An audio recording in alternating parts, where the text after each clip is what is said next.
মানুষের জীবনের মধ্যে দুঃখ, কষ্ট এবং শান্তি উভয়টাই আছে। তাই আমরা যখন খুব বেশি একা হয়ে যাই, আমাদের মাঝে যখন বিষণ্ণতা দেখা যায়, আমাদের পাশে আজকে কেউ নেই, কিন্তু এই ধারণাটা ভুল। আমাদের পাশে ওই রবি আছেন যিনি আমাদের অভিভাবক।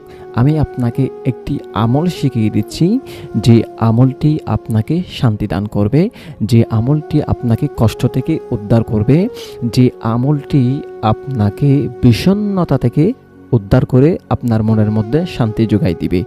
এই আমলটি হজরতে ইব্রাহিম আলাইহিস সালাম করেছেন এবং আমার নবীজির সাহাবাই কারাম করেছেন, আমরাও করব ইনশাল্লাহ। এই আমলটি যদি আমরা করতে পারি, আমাদের জীবনে যত হতাশা, দুঃখ, কষ্ট, বিষণ্ণতা আছে, সব কিছু চলে যাবে ইনশাল্লাহ।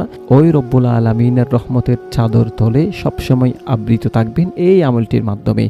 এই আমলটি হলো হাসবুনাল্লাহু ওয়া নি'মাল ওয়াকিল, নি'মাল মাওলা ওয়া নি'মান নাসির। যখন আপনি কষ্টের মধ্যে পড়ে যাবেন, দুঃখ কষ্টের মধ্যে যখন পড়ে যাবেন, তখন আপনি এই আমলটি করতে পারেন, যে আমলটির মাধ্যমে আপনার কষ্ট দূর হয়ে আপনার মনের মধ্যে শান্তি জুগিয়ে দিবেন ওই রব্বুল আলামিন।